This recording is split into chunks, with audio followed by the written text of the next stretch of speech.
அனைத்து தமிழ் மக்களுக்கும் கணேஷின் பணிவான வணக்கம். இந்த வீடியோவில் வந்து நம்ம எதை பற்றி டிஸ்கஸ் பண்ண போகிறோம் அப்படின்னா, இப்போ ஃப்யூச்சரில் போயிட்டு நம்ம பை அண்ட் செல் பண்ணுறோன்னு வச்சுக்கோங்களேன், நம்மக்கிட்ட இருந்து ஒரு பணத்தை வந்து கலெக்ட் பண்ணுவாங்க. அதை தான் மார்ஜின் அப்படின்னு சொல்லுவாங்க. இந்த மார்ஜின் எப்படிங்க வந்து செபி வந்து கேல்குலேஷன் பண்ணுறது? செபி வந்து கேல்குலேஷன் பண்ணுறது எக்ஸ்சேஞ்ச் வந்து எதன் அடிப்படையில் வந்து நம்மக்கிட்ட இருந்து வந்து பணத்தை வந்து வாங்குறாங்க, அதுக்கு ஏதாவது ஒரு கேல்குலேஷன் இருக்கா அப்படின்னு இப்போ கேட்டிங்க அப்படின்னா கண்டிப்பாக வந்து இருக்குது. அதை பற்றி தான் இந்த வீடியோவில் வந்து ஃபுல்லாக நம்ம வந்து பார்க்க போகிறோம். அது மட்டும் இல்லாமல் இந்த மார்ஜினை எங்கே போய் பார்க்கணும் டிமேட் அக்கௌண்ட்டில் அப்படிங்கிறதும் நம்ம வந்து இப்போ பார்க்க போகிறோம். ஓகே, இப்போ ஃபியூச்சர்ஸ் மார்ஜின் கேல்குலேஷன் இதை எப்படி வந்து கேல்குலேட் பண்ணுறாங்க அப்படின்னா, asset value into lot size. இப்போ அசெட் வேல்யூங்கிறது நம்ம ஆல்ரெடி பார்த்துருக்கோம், தேர்ட் வீடியோவில் வந்து பார்த்துருக்கோம். அசெட் வேல்யூனா என்ன, லாட் சைஸ்னா என்ன, நோஷன் வேல்யூனா என்ன அப்படிங்கிறத தேர்ட் வீடியோவில் வந்து பார்த்துருக்கோம். ஸோ நீங்கள் பார்க்காதவங்க அதில் போய் பாருங்கள். ஓகே, இப்போ நிஃப்டி எடுத்துக்கிறோன்னு வச்சுக்கோங்களேன். ஃபார் எக்ஸாம்பிள் நான் வந்து நிஃப்டி ஃபியூச்சர்ஸை வந்து பையோ செல்லோ வந்து பண்ண போகிறேன் அப்படின்னா, இப்போ நிஃப்டியோட அசெட் வேல்யூ ஒரு 25,000க்கு ரன் ஆகிட்டு இருக்கு அப்படின்னா, இதோட லாட் சைஸ் வந்து கரண்ட் லாட் சைஸ் இந்த வீடியோ ரெக்கார்ட் பண்ணுறப்ப கரண்ட் லாட் சைஸ் வந்து 65. ஓகேங்களா, அப்போ 25,000 இன்ட்டு 65ன்னு கொடுத்தேன் அப்படின்னா கிட்டத்தட்ட 16,25,000 வந்து என்ன சொல்கிறது அப்படின்னா நோஷன் வேல்யூ வந்து கிடைக்கும். ஓகேங்களா, இந்த நோஷன் வேல்யூலேருந்து நமக்கு 2 இல்லைன்னா 2லேருந்து 20% வரைக்கும் நம்மக்கிட்ட இருந்து வந்து மார்ஜின் வந்து கலெக்ட் பண்ணுவாங்க. ஓகேங்களா, இந்த மார்ஜின் வந்து எதுக்காக கலெக்ட் பண்ணுறாங்க அப்படின்னா, இப்போ நம்ம ஒரு ஃபியூச்சர்ஸ் வந்து ஹோல்டு பண்ணிடுவோம். இப்போ எக்ஸ்பைரி டே வரைக்கும் ஹோல்டு பண்ணுறோன்னு வச்சுக்கோங்களேன். அந்த எதன் அடிப்படையில் இருக்கும் அப்படின்னா, இப்போ நம்ம வந்து ஒரு மார்ச் 15 ஹோல்டு பண்ணுறோம். இப்போ மார்ச் 30 அதோட எக்ஸ்பைரி டேட் இருக்குது அப்படின்னா, இந்த 15 நாளில் மார்க்கெட்டோட விலை வந்து எவ்வளோ தூரம் ஏறி இறங்கிறதுக்கான பாசிபிலிட்டி இருக்குது அப்படின்னு சொல்லி பார்த்துருவாங்க. ஸோ பார்த்துட்டு அதுக்கு தகுந்த மாதிரி தான் நம்மக்கிட்ட இருந்து ஒரு மார்ஜின் வந்து கலெக்ட் பண்ணுவாங்க. அவங்க மார்ஜின் கலெக்ட் பண்ணுறதை தாண்டி மார்க்கெட் வந்து நமக்கு வந்து போகாது. ஒரு சுருக்கமாக சொன்னோம் அப்படின்னா, நம்ம வந்து லாஸ் ஆகிடுச்சின்னா நம்மக்கிட்ட இருந்து பணத்தை எப்படி அவங்க வந்து வாங்குவாங்க, அதை தான் முன்கூட்டியே வந்து நம்மக்கிட்ட இருந்து மார்ஜினை வந்து கலெக்ட் பண்ணிக்கிறாங்க. ஓகேங்களா, ப்ராஃபிட்டை விட்டுருங்க. இப்போ நான் வந்து ஒரு ஃபியூச்சர்ஸை பை பண்ணுறேன்னு வச்சுக்கோங்களேன், நான் வெறும் 10,000 மட்டும்தான் கட்டி பை பண்ணுறேன் அப்படின்னா, சப்போஸ் அந்த 15 நாளில் எனக்கு 1.5 லட்ச ரூபா லாஸ் ஆகிடுச்சுன்னு வச்சுக்கோங்களேன், நம்மக்கிட்ட இருந்து எங்கே 1,40,000 அவங்க எப்படி வாங்குவாங்க? அதனால தான் முன்கூட்டியே வந்து ஒரு மார்ஜின் 1.5 லட்சம் 2 லட்சம் இந்த மாதிரி வந்து மார்ஜினை வந்து கலெக்ட் பண்ணி வச்சுக்கிறாங்க. அதுக்கு மேலே மார்க்கெட் மூவ்மெண்ட் வந்து அதில் வந்து இருக்காது. ஸ்டாக்காக இருந்தாலும் சரி, இண்டெக்ஸாக இருந்தாலும் சரி, எம்சிஎக்ஸாக இருந்தாலும் சரி, அதுக்குள்ளார தான் மூவ்மெண்ட் வந்து இருக்கும். ஓகேங்களா, இப்போ உங்களுக்கு தெரிஞ்சிருக்குன்னு நினைக்கிறேன் மார்ஜின் வந்து எப்படி வந்து கேல்குலேஷன் வந்து பண்ணுறாங்க அப்படின்னு. அதாவது 8% ஆஃப் நோஷன் வேல்யூ. ஓகேங்களா, இப்போ நம்ம நிஃப்டி எங்கே போய் பார்க்கணுங்க இந்த மார்ஜினை அப்படின்னா, ஸோ நான் 2 டிமேட் அக்கௌண்ட் வந்து காட்டுறேன். ஒன்று வந்து ஜெரோதா. ஓகேங்களா, இப்போ ஜெரோதா எடுத்துக்கிட்டேன் அப்படின்னா நிஃப்டி மார்ச் ஃபியூச்சர்னு கொடுங்க. இப்போ கரண்ட் மந்த் வந்து மார்ச் ஃபியூச்சர். இப்போ மார்ச் ஃபியூச்சர்னு கொடுத்தீங்க அப்படின்னா, இப்போ நான் பை பண்ணுறப்ப எனக்கு ஒரு பாக்ஸ் வந்து ஓப்பன் ஆகும். இந்த பாக்ஸில் கீழே இந்த இடத்துல ரெக்வயர்டு அப்படின்னு சொல்லி கேட்டிருக்கும். அதாவது 1,88,000 ரூபாய் இருந்தால் மட்டும்தான் நான் இதை வந்து பை வந்து பண்ண முடியும். ஓகேங்களா, அப்போனா இந்த 1,88,000 ரூபாங்கிறது தான் நமக்கான மார்ஜின் ப்ரைஸ். ஓகே, அப்போ என்ன அர்த்தம், இந்த 16,25,000ல் அவங்க எவ்வளோ மார்ஜின் வந்து கேட்குறாங்க நம்மக்கிட்ட? 1,88,000 ரூபா. அப்போ அதாவது 8% வந்து கேட்குறாங்க நம்மக்கிட்ட. ஓகேங்களா, ஸோ இப்படி தான் மார்ஜின் ப்ரைஸ் வந்து கேல்குலேஷன் வந்து நாம் வந்து பண்ணுறது. ஓகே, நெக்ஸ்ட்டு வந்து இந்த மார்ஜின் ப்ரைஸ் வந்து பை அண்ட் செல்லுக்கு சேம் தானா? இப்போ நான் இதே ஃபியூச்சர்ஸை போயிட்டு நான் வந்து ஜெரோதாவில் வந்து செல் பண்ணுறேன்னு வச்சுக்கோங்களேன், நான் அது விற்கிறேன் அப்படின்னா எனக்கு அப்போ வந்து 1,87,000 ரூபா, கொஞ்சம் முன்ன பின்ன ஒரு 1,000 ரூபா 500 ரூபா முன்ன பின்ன இருக்குமே தவிர, மற்றபடி ஓவராலாக பை அண்ட் செல்லுக்கு வந்து ஃபியூச்சர்ஸை பொறுத்த வரைக்கும் சேம் மார்ஜின் தான். ஆப்ஷன்ஸுக்கு மட்டும்தான் சேஞ்ச் ஆகும். நம்ம அதை அடுத்தடுத்த வீடியோவில் வந்து எக்ஸ்பிளைன் பண்ணுறேன் நான். ஓகேங்களா, இப்போ ஃபார் எக்ஸாம்பிள் இப்போ ஒரு ஸ்டாக் எடுத்துக்கிறோம், HCL டெக்னாலஜி.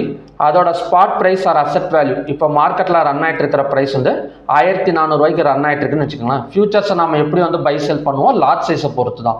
இதோட லாட் சைஸ் வந்து 350. அப்போனா 1,400 இன்ட்டு 350, அதாவது 4,90,000 ரூபாய் நோஷன் வேல்யூ. இதில் இருந்து இப்போ HCL டெக் வந்து எடுத்து பார்க்கலாம்.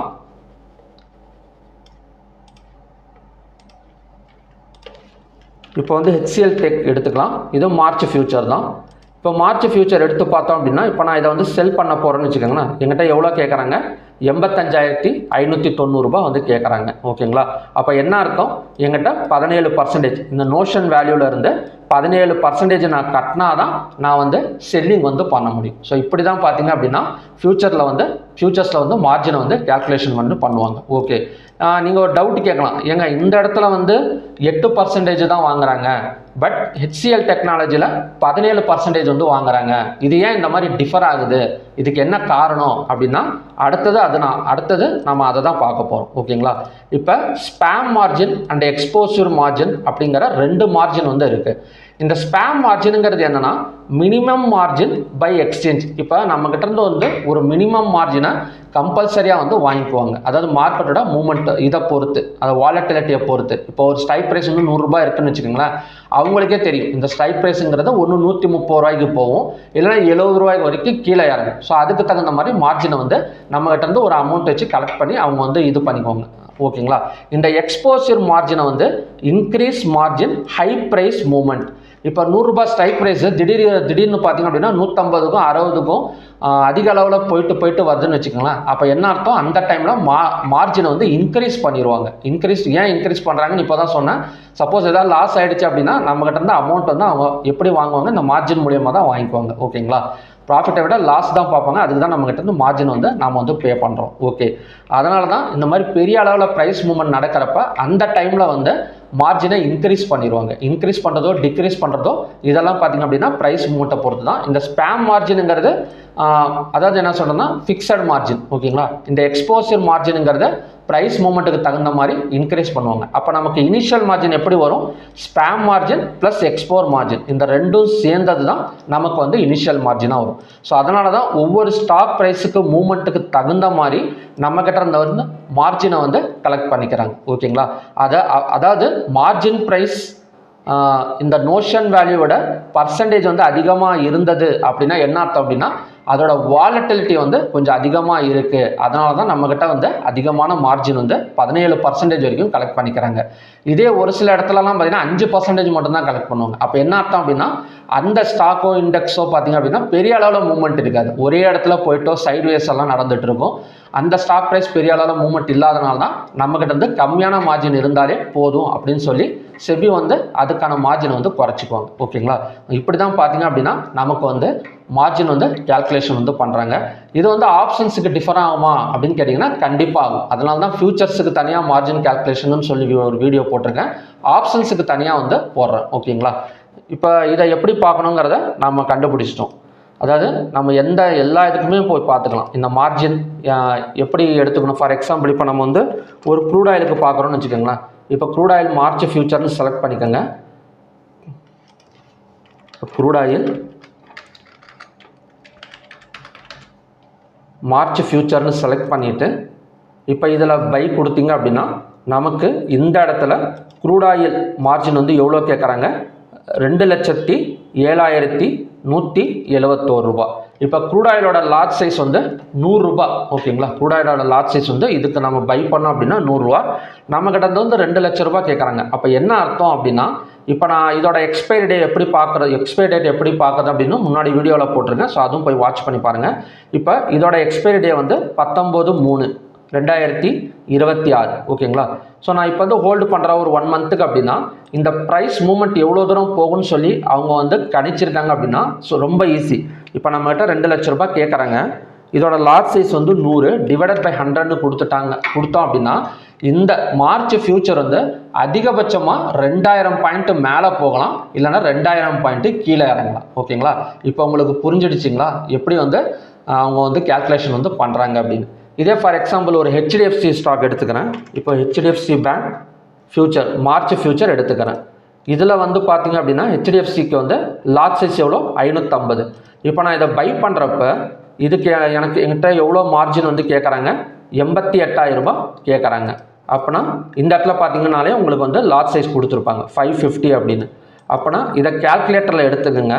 கேல்குலேட்டரில் எடுத்துகிட்டு 88,000 டிவைடட் பை 550 கொடுத்தீங்க அப்படின்னா அதிகபட்சமாக இது HDFC பேங்க்கு 160 பாயிண்ட் மேலேயும் 160 பாயிண்ட் கீழேயும், அதாவது மூவ்மெண்ட்டை விட அதிகமாக என்ன சொல்கிறது அப்படின்னா மூமெண்ட்டை விட ஒரு அதிகமாக தான் நம்மகிட்ட இருந்து வந்து மார்ஜின் வந்து கலெக்ட் பண்ணிக்குவாங்க தவிர கம்மியாக வந்து கலெக்ட் பண்ணிக்க மாட்டாங்க. இந்த ஹெச்டிஎஃப்சி பேங்க் ஹையஸ்டே 160 தான், அதை தாண்டி வந்து நமக்கு போகாதுன்னு சொல்லிட்டு இந்த மார்ஜினை வச்சே நம்ம வந்து கேல்குலேஷன் வந்து பண்ணிட முடியும். ஓகேங்களா, அதாவது ஹையஸ்ட்னா மேலேயும் 160 பாயிண்ட் போகலாம், கீழேயும் 160 பாயிண்ட் வந்து போகலாம். ஓகேங்களா, ஸோ உங்களுக்கு இப்போ தெரிஞ்சிருக்குன்னு நினைக்கிறேன். செபி வந்து எப்படி நம்மகிட்ட இருந்து மார்ஜின் வந்து கலெக்ட் பண்ணுது, எதனால் கலெக்ட் பண்ணுது, எப்படி கலெக்ட் பண்ணுது அப்படிங்கிறத நீங்கள் அந்த வீடியோவில் வந்து புரிஞ்சிருப்பீங்கன்னு நினைக்கிறேன். ஓகே ஃப்ரெண்ட்ஸ், மறுபடியும் பார்த்தீங்க அப்படின்னா நெக்ஸ்ட் வீடியோவில் நாம் வந்து மீட் பண்ணலாம். Thank you very much.